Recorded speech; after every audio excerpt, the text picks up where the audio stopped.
Hello friends, welcome to Surya kitchen. இன்றைக்கி இந்த வீடியோவில் எல்லாருமே ரொம்ப ஈஸியாக செய்கிற மாதிரி கிறிஸ்துமஸ் ஸ்பெஷலாக நல்ல பஞ்சு மாதிரி சூப்பரான கேக் எப்படி செய்கிறதுன்னு தாங்க பார்க்க போகிறோம்.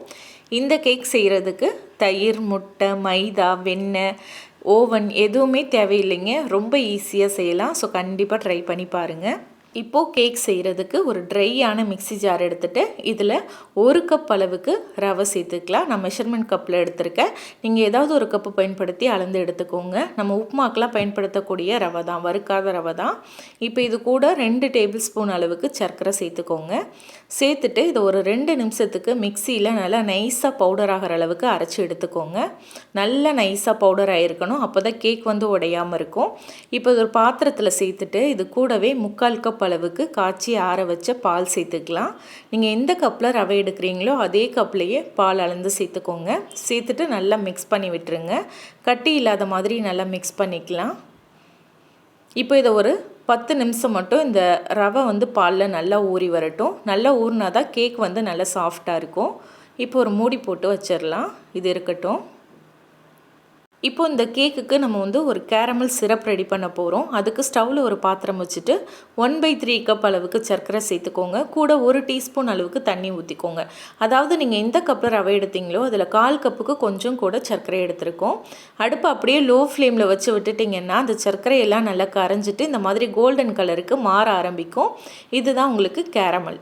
ரொம்ப டார்க் கலர் ஆகிடக்கூடாது. ரொம்ப டார்க் கலர் ஆயிடுச்சுன்னா உங்களுக்கு கேக் தீஞ்ச ஸ்மெல் வந்துடும். அதனால் லைட்டான கோல்டன் கலர் வரும்போதே ஸ்டவ் ஆஃப் பண்ணி விட்டுருங்க. ஆஃப் பண்ணிவிட்டு இது கூட ஒரு 1/4 கப் அளவுக்கு தண்ணி ஊற்றிக்கோங்க. தண்ணி ஊற்றும் போது பார்த்து ஊற்றுங்க, ஏன்னா தெறிக்கும். அதனால் ஒரு ஓரமாக ஊற்றுனீங்கன்னா தெறிக்காது. ஊற்றிட்டு நல்லா கலந்து விட்டுருங்க. கலந்து விட்டுட்டு ஸ்டவ் ஆஃப் பண்ணிவிட்டு இதை நல்லா ஆற வச்சு எடுத்துக்கோங்க. இந்த கேரமல் சிரப்பு தான் உங்களுக்கு கேக்குக்கு நல்ல ஒரு ஃப்ளேவரும் டேஸ்ட்டும் கொடுக்கும்.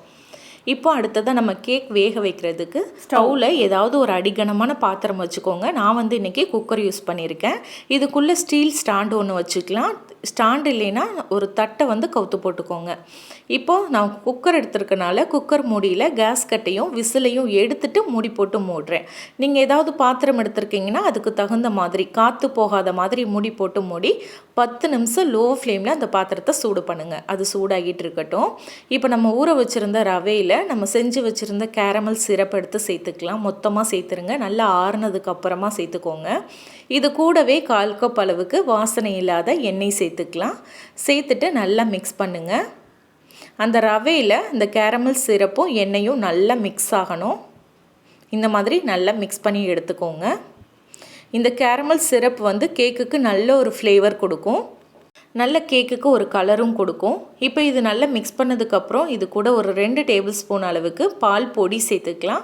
சின்ன 10 ரூபா பேக்கெட்லேயே உங்களுக்கு கிடைக்குது. நீங்கள் ஒரு 2 டேபிள் ஸ்பூன்லேருந்து 1/4 கப் வரைக்கும் கூட சேர்த்துக்கலாம். இது கூட ஒரு சிட்டிகை அளவுக்கு உப்பு சேர்த்துக்கலாம். 1 டீஸ்பூன் அளவுக்கு பேக்கிங் பவுடர், 1/4 டீஸ்பூன் அளவுக்கு பேக்கிங் சோடா சேர்த்துக்கலாம்.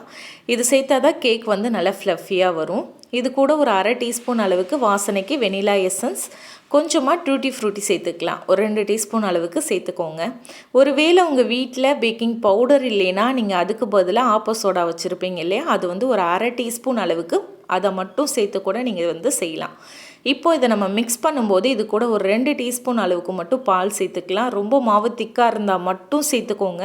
இல்லை கரெக்டாக இருக்குன்னா அப்படியே விட்டுருங்க, பால் சேர்க்க தேவையில்லை. இப்போ அதை நல்லா மிக்ஸ் பண்ணிக்கலாம். இது ஒரு இட்லி மாவு பதத்தில் இருக்கணும். ரொம்பவும் திக்காக இல்லாமல் அதே மாதிரி ரொம்பவும் தண்ணியாக இல்லாத மாதிரி பார்த்துக்கோங்க. ரொம்ப தண்ணியாகிருச்சுன்னா உங்களுக்கு கேக் வேகிறதுக்கு ரொம்ப டைம் எடுக்கும். அதே மாதிரி கேக் வெந்ததுக்கப்புறமா கையில் ஒட்டுற மாதிரியே இருக்கும். அதனால் கரெக்டாக இந்த மாதிரி பதத்தில் மிக்ஸ் பண்ணி எடுத்துக்கோங்க. இப்போது கேக் மாவு ரெடி. இப்போ கேக் வேக வைக்கிறதுக்கு இந்த மாதிரி வீட்டில் இருக்க ஏதாவது ஒரு பாத்திரம் எடுத்துக்கோங்க. அடியில் மட்டும் சமமாக இருக்க மாதிரி பார்த்துக்கோங்க. அலுமினிய பாத்திரமோ இல்லை ஸ்டீல் பாத்திரமோ எது வேணாலும் நீங்கள் எடுத்துக்கலாம். இப்போ இந்த பாத்திரத்துக்குள்ளே கேக் ஒட்டாமல் இருக்கிறதுக்காக கொஞ்சமாக நெய் இல்லைன்னா எண்ணெய் தொட்டு நல்லா இந்த மாதிரி தடவி விட்டுருங்க. இதில் 1 டீஸ்பூன் அளவுக்கு கோதுமை மாவு சேர்த்துக்கலாம். சேர்த்துட்டு நம்ம எண்ணெய் தடவி இருக்கோம் இல்லையா, அந்த பக்கத்துல எல்லாம் போய் ஒட்டிக்கிற மாதிரி இந்த மாதிரி பாத்திரத்தை திருப்பி திருப்பி கொடுத்து எடுத்துக்கோங்க. அப்போ தான் வந்து அந்த மாவு வந்து நம்ம எண்ணெய் தேய்ச்சிருக்க பக்கத்துலலாம் நல்லா ஒட்டிக்கும். இப்போ வந்து நம்ம கேக் மாவை உள்ளே சேர்த்துடலாம். சேர்த்துட்டு இது வெந்ததுக்கப்புறமா எடுக்கும்போது ஒட்டாமல் வரும். அதுக்காக தான் அந்த மாவை அந்த மாதிரி நம்ம தூவி எடுக்கிறோம். இப்போ கேக் பாத்திரத்தை லைட்டாக இந்த மாதிரி தட்டி எடுத்துக்கோங்க.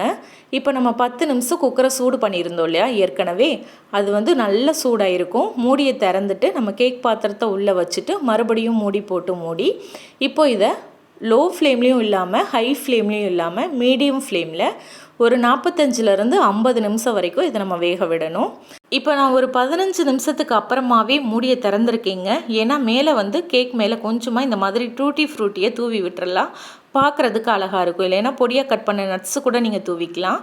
இப்போ மறுபடியும் நம்ம மூடி போட்டு மூடி வச்சிடலாம்.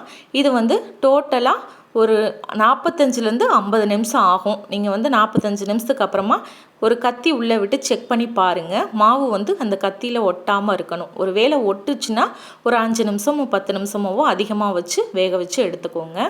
நல்ல கேக் வெந்ததுக்கப்புறமா ஆற விட்டு எடுத்துக்கோங்க. நல்லா ஆறுனதுக்கப்புறமா ஓரங்களை லைட்டாக கையில் எடுத்து விட்டுட்டு அப்படியே நீங்கள் கவுத்துட்டிங்கனாலே அழகாக ஒட்டாமல் வந்துடும்.